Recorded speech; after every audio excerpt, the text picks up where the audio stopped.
তো আমার বাংলার মেয়েরা তো আরো কর্মঠ মেয়ে, হ্যাঁ, তো এই মেয়েদের দিয়ে বাংলার মেয়েদের দিয়ে যদি বাংলার একটা পুরুষাঙ্গিক যন্ত্র, মানে 2010 সালের আগ পর্যন্ত এটা পুরুষরাই শুধু বাজাতেন, মেয়েরা ঢাক বাজাতেন। তো আমার মনে হলো এইটা যদি আমি মেয়েদের দিয়ে বাজাতে পারি ঢাকটা, তাহলে বোধহয় আমার একটা বড় কাজ করা হবে।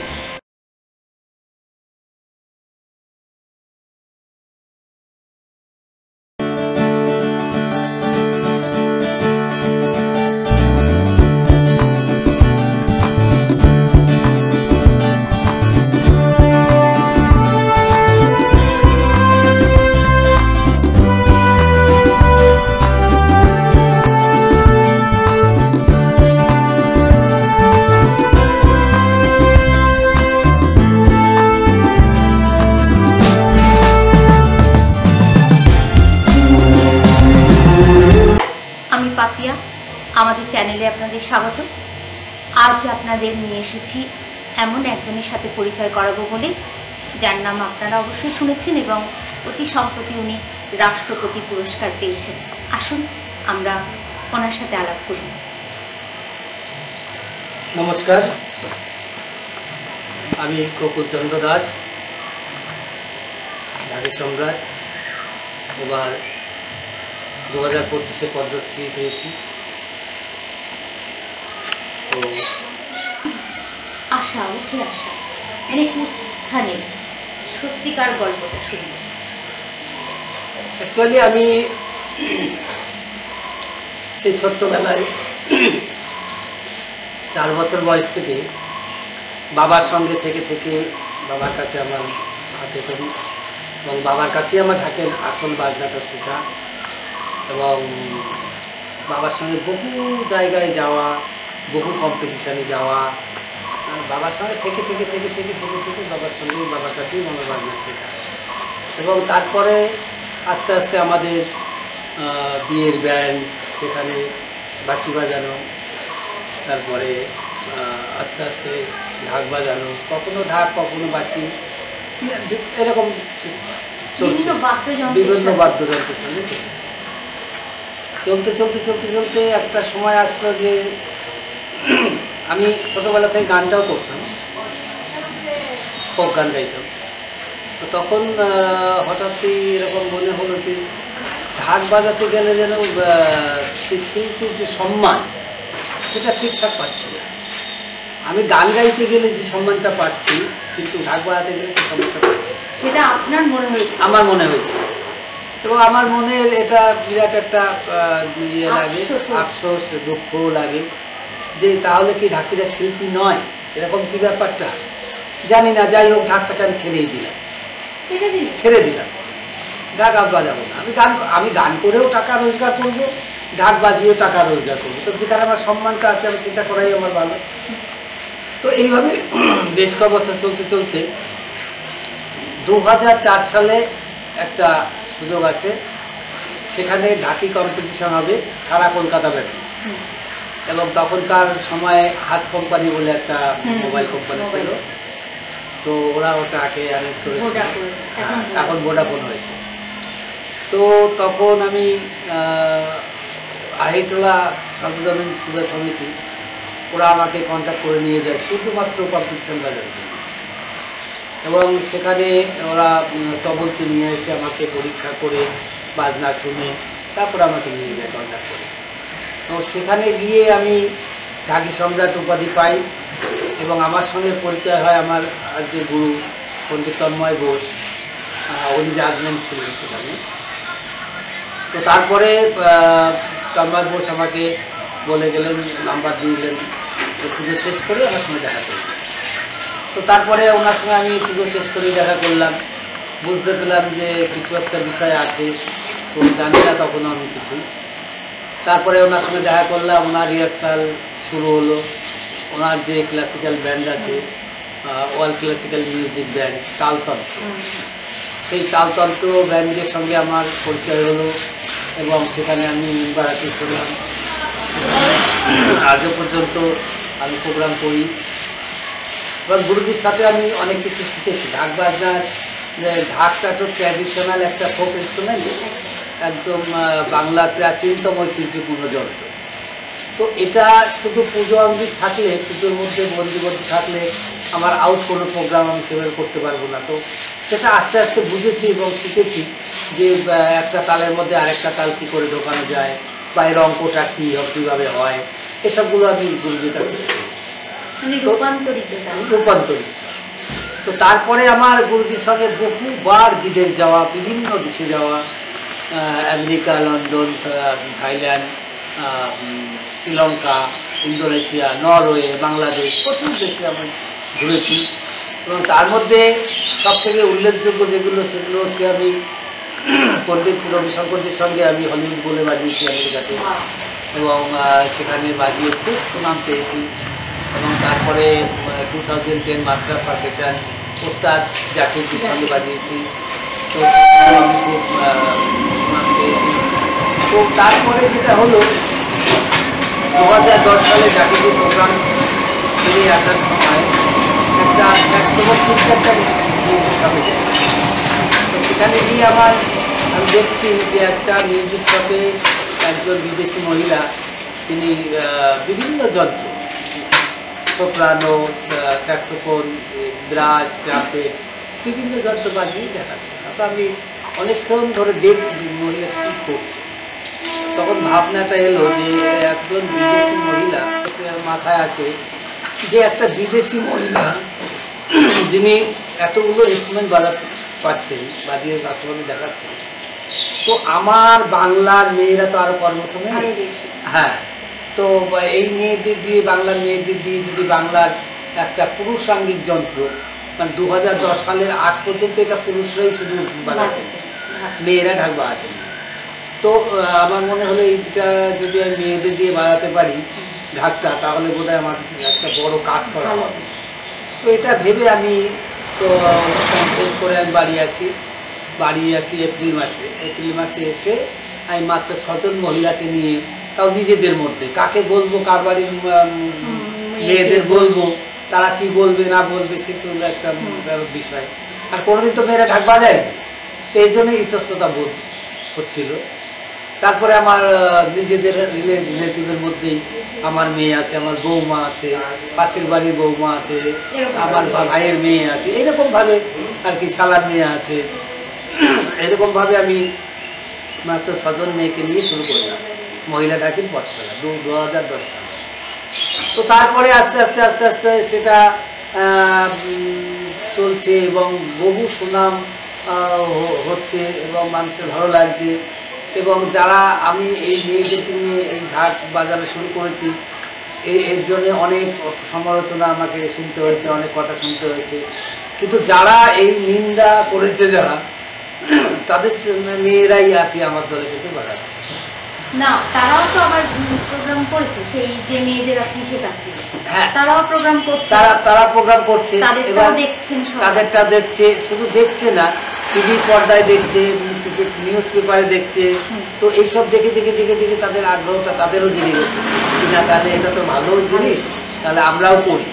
এইভাবে আজকের দিনে দাঁড়িয়ে আমার শুধু যে রেজিস্ট্রেশন সোসাইটি আছে motilal-dhaki.com, মসলন্দপুর, তো এটা আমার দলেই রয়েছে 90 জন মহিলা বর্তমানে, এবং পশ্চিমবাংলার বিভিন্ন প্রান্তে না হলেও অন্তত 200-250 দল তৈরি হয়েছে, এবং একটা দলে 8 জন, 10 জন, 15 জন, 20 জন মহিলা রয়েছে। তো এই মহিলারা একটা সময় ছিল যে তারা স্বামীর কাছে চেয়ে 10 টাকা পেত না, বা তাদের খুব মানে ইচ্ছা মতো তারা ব্যবহার করতে পারতো না, ইচ্ছা হলো একটা জিনিস খেতে পারতো না। তো আজকের দিনে দাঁড়িয়ে সেই জায়গাটা নেই। মেয়েরা এখন এই ঢাকের প্রফেশনে এসে তারা ঢাক বাজনা শিখে প্রোগ্রাম করে তারা অনেকটাই সচ্ছল, এবং অনেকে আছে মানে একদম আমি দেখিয়ে দিতে পারবো যে 2তলা 3তলা বাড়ি করেছে, গাড়ি করেছে, এবং সোনার জিনিস করেছে, বিভিন্ন আসবাবপত্র এটা সেটা তারা করছে, তাদের যেটা শখ ছিল, এবং স্বামীর কাছে 10 টাকা এখন আর চাইতে হয় না, তারা যথেষ্ট স্বাবলম্বী হয়েছে। তো এইভাবে চলতে এখনটা এবছর এসে আমি পদ্মশ্রী পেলাম। মানে এটা, এই আশাটা কেমন, এই যে পদ্মশ্রীতে আসা? এতদিন আমরা শ্রী গোকুলচন্দ্র দাসের পথ চলা শুনলাম, কিন্তু পদ্মশ্রীতে আসার পথ চলাটা কেমন ছিল? এটা দেখুন, এটা তো আমি বলতে পারবো না, কারণ বলতে পারবো না মানে এই হঠাৎই আমার কাছে ফোন আসে, বারাসাত দিয়েছে, সেখান থেকে ফোন আসার পরে বলছে আপনার বিষয়ে আমরা কিছু জানতে চাই। ঠিক আছে, তারপর বললাম, বলার পরে বলছে যে আমি জিজ্ঞেস করলাম যে বিষয়টা কি। তো তখন আমাকে বলা হলো যে আপনার নামটা ভালো কোনো একটা জায়গায় যাবে, তাই আপনার সম্বন্ধে আমরা কিছু লিখতে চাই, তো সেই জন্য জানা। আচ্ছা আচ্ছা ঠিক আছে। তো তারপরে কিছু জানি না, হঠাৎ একটা ফোন আছে ইজেসিসি থেকে, ইজেসি থেকে ফোন আছে, একই কথা। তো সেখানে উনি ভদ্রলোক বললেন যে স্যার ছিলেন, উনি বললেন তাপসবাবু যে আপনার নাম, আপনি পদ্মশ্রী পেতে চলেছেন, আপনার নামটা সেখানে পাঠানো হচ্ছে।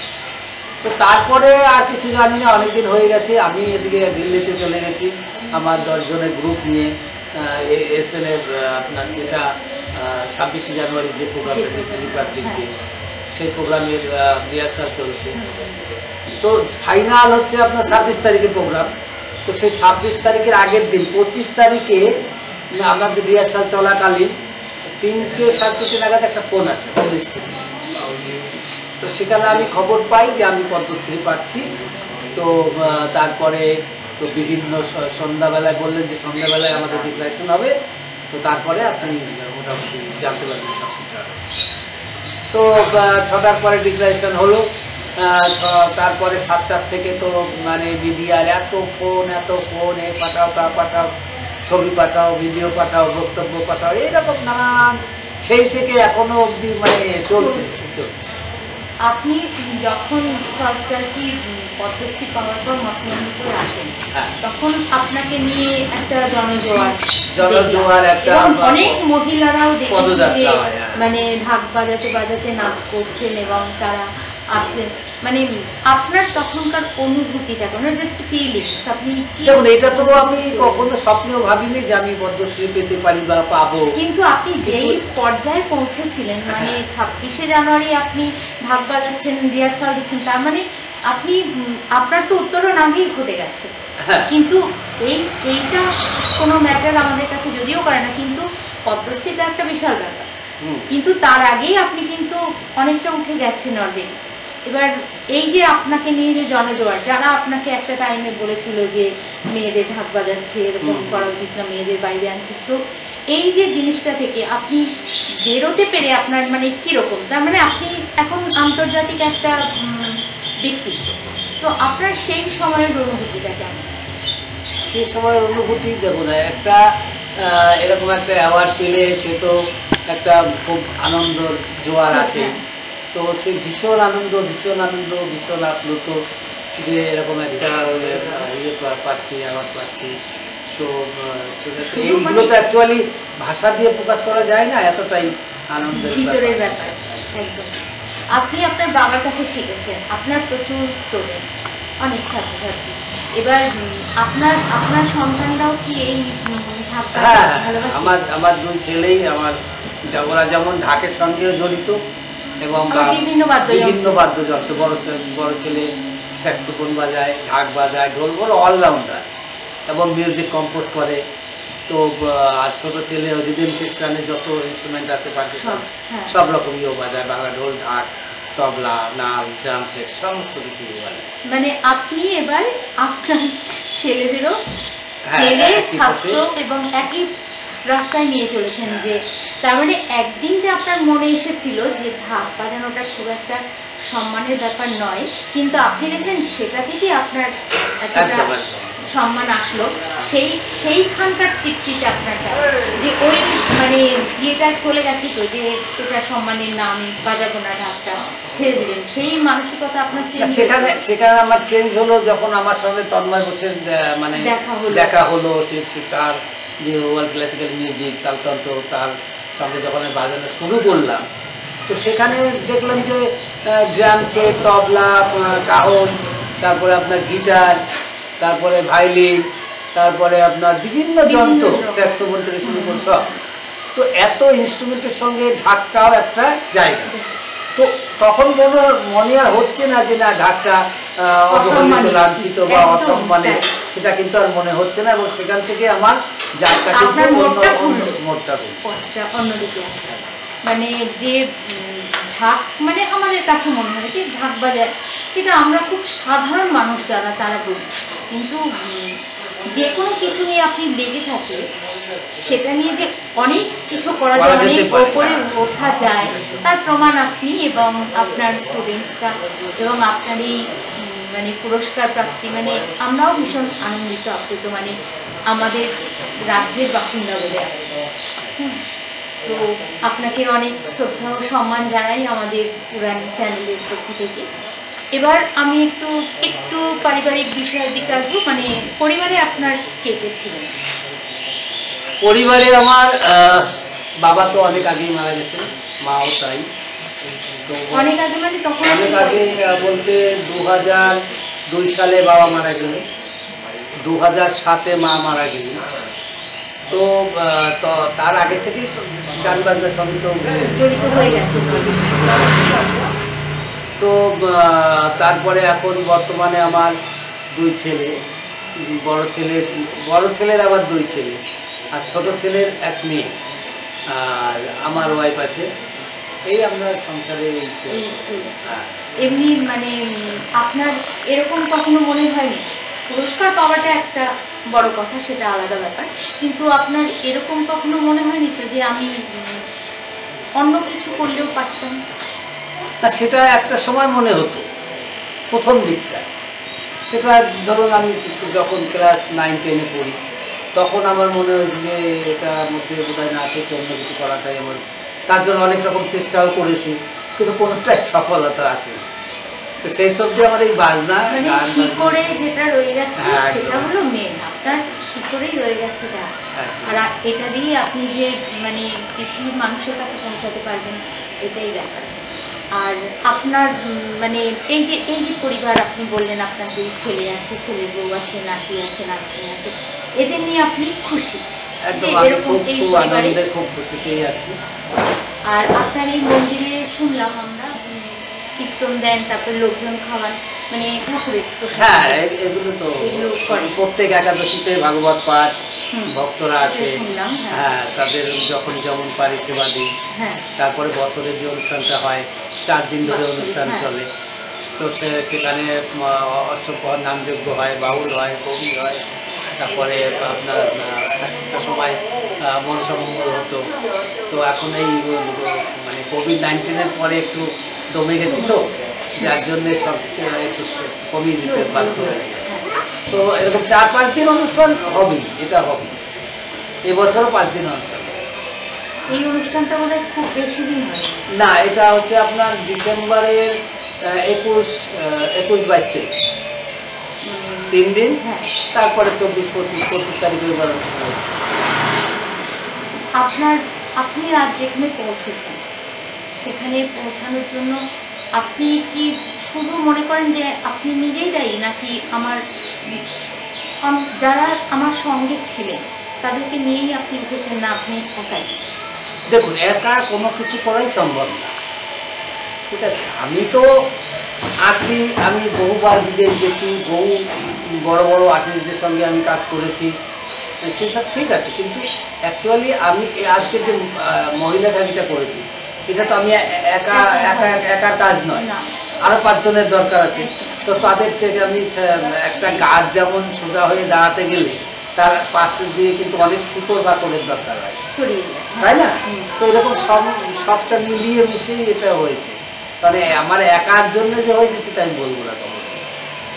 তাহলে আপনার এই জীবন, আপনার এই পারিপার্শ্বিকতা, আপনার এই ঠাকুর মন্দির, আপনার এই পুজো করা, মানুষকে সেবা করা, মানুষকে যে কিছু দিয়ে সেবা, সেটা খাবারের সেটা করছেন। মোট কথা আপনার এই যে জগৎটা, সেটা আপনার খুব সাধারণ হলেও একটা অসাধারণ মাত্রায় নিয়ে গেছেন আপনি। এটার জন্য আপনাকে অনেক অনেক সম্মান এবং ধন্যবাদ জানাই, কারণ এখনকার মানুষদের কাছ থেকে এই যে জিনিসটা, এই যে মানুষের কাছ থেকে সরে যাওয়ার একটা প্রবণতা চলে এসছে, মানুষ একটু বিচ্ছিন্ন হয়ে যাচ্ছে, একা হয়ে যাচ্ছে, সেইখানে আপনি এরকমভাবে মানে সকলকে নিয়ে উঠছেন, এটা আমরা খুব এটার জন্য আপনার মানে গর্বিত আপনার জন্য যে এরকম মানুষও আছেন, এরকম মানুষ হয়। তো আপনার ছেলে মেয়ে নাতি নাতনিরা লেখাপড়া করছেন? হ্যাঁ, আপনি তো ছোটবেলা থেকে মানে আপনার খুব সচ্ছলভাবে বড় হয়েছে? না, প্রথম দিকটা মানে খুব একটা সচ্ছলতা ছিল না। সচ্ছলতা হয়েছে এই বিশেষ করে 2010-এর পরে।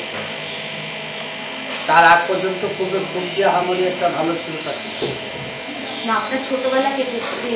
হ্যাঁ, অনেক অনেক কষ্টের মধ্যেও কেটেছে ছোটবেলা, দুঃখ কষ্টের মধ্যে কেটেছে। তখন আবার মানে এই যে ঢাক বা অন্য কোনো বাজনা বা বাদ্য নিয়ে যে এতটা বেশি তখন ছিল না, ছিল ঢাক, কালীবাড়ি, কালী পুজো হচ্ছে গ্রামে একটা, হ্যাঁ, কালী পুজো, দুর্গা পুজো বা মনসা পুজো হয়, শীতলা পুজো হয়, সেগুলো তো ছিল, আগাগোড়াই ছিল, এখনো আছে। তবে এখন শহরের দিকটাতে এখন একটু কম হয়েছে, না, গ্রামের দিকে একটু বেশি হয় আগাগোড়াই।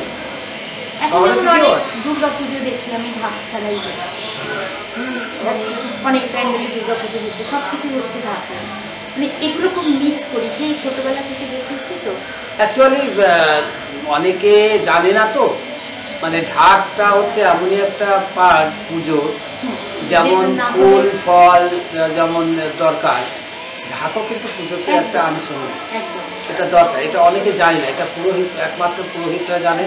তার কারণ পুরোহিত দর্পণে অনেক কিছু আছে, ঢাকের গোলও লেখা আছে, কখন আড়াই কাঠি বাজনা বাজবে মহাস্নানের সময়, তারপরে এইরকম বলির বাজনা, আরতির বাজনা, এগুলো আছে। তো এই যে পুজোর যে ঢাক ছাড়া পুজো অ্যাকচুয়ালি সম্পূর্ণ হয় না, এটা অনেকে জানে না। অনেকে ভাবে যে একটা ঢাক আনতে গেলে 10,000 টাকা লাগবে কি 8,000 টাকা লাগবে, দরকার নেই একদম ঢাক ছাড়াই। এটা তার মনে করে যে মানে এটা বোধহয় এক্সেপশনাল, কিন্তু আসলে তো তা নয়, এটা একটা পুজোর অঙ্গ। হ্যাঁ, তো পুজোর অঙ্গ হিসেবে যারা ভাবেন তারা নিশ্চয়ই করেন, আর যারা পুজোর অঙ্গ ভাবেন না বা বোঝেনই না, জানেনই না তারা যেটা একটা পুজোর অঙ্গ। কিন্তু আমি প্যান্ডেলের পিছনে আমি খরচা করছি লাখ লাখ টাকা, অথচ আমি 10,000 টাকা দিয়ে একজন ঢাকি নিতে পারছি, মানে নিচ্ছি না, এটা মানসিকতা।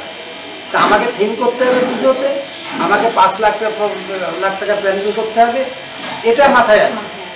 কিন্তু ঢাকিটা যে আমার দরকার আছে, এটা আমাদের ঐতিহ্য থেকে সরে আসা, একদল মানুষ তারা আছে। আর আপনি যে এই যে বিশাল ব্যক্তিত্বদের সাথে নানা জায়গায় গেছেন, ঘুরেছেন, তার একটু অভিজ্ঞতার কথা যদি আমাদের বলেন, মানে কার সাথে কেমন মানে ঘোরা, সেটা বলবো না, আপনার বিশেষ কাউকে নিয়ে বিশেষ স্মৃতি আমি জাস্ট সেটা জানি। দেখুন, আমি যখন 2009 সালে হলিউড বলে বাজাই, তখন আমি 16টা দিন রোজ 11টা থেকে 5টা অবধি রিহার্সাল হতো। লস এঞ্জেলেস আপনার পণ্ডিত রবিশঙ্করজির বাড়ি আছে, ওখানে বাড়িতেই রিহার্সালটা হতো এবং প্রতিদিন হতো। 16টা দিন ধরে রিহার্সাল হয়েছে এবং অনেক অনেক গুণী গুণী শিল্পীরা ছিলেন সেখানে, অনেক কম্পোজিশন তোলা হয়েছে, অনেক কিছু হয়েছে।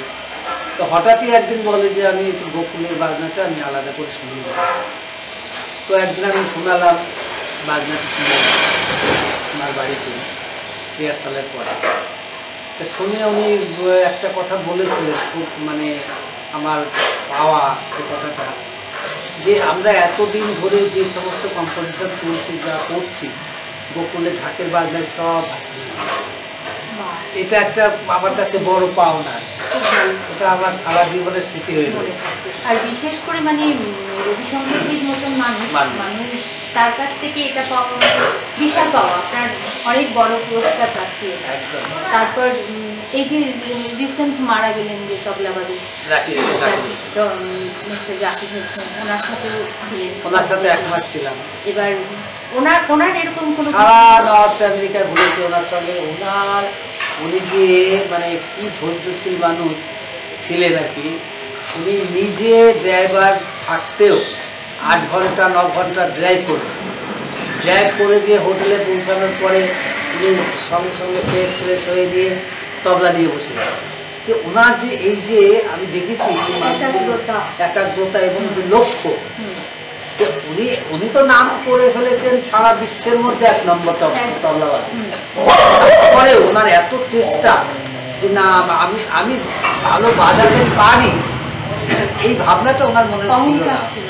আসলে মহৎ মানুষদের অহংকার থাকে, এটাই আমি মানে খুব লক্ষ্য করেছি যে ওনাদের যে প্র্যাকটিস এবং মানে সেই জায়গাটায় কোনোরকম কোনো কম্প্রোমাইজ নেই, সে যত যাই হোক।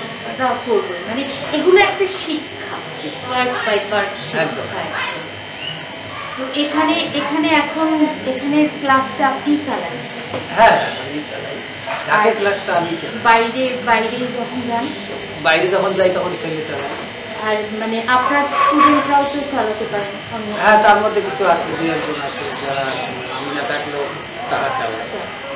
আচ্ছা, এমন একটা দিন আপনার স্মরণে আসে যেদিন আপনি খুব কষ্ট পেয়েছিলেন, মানে সব কিছু থাকতেও কিন্তু খুব কষ্ট পেয়েছিলেন, মানসিকভাবে কষ্ট পেয়েছিলেন, এবং সেই কষ্টটা আপনাকে আরও দ্রুত উন্নতির দিকে ঠেলে দিয়েছে, এরকম তো অনেক গল্পই রয়েছে।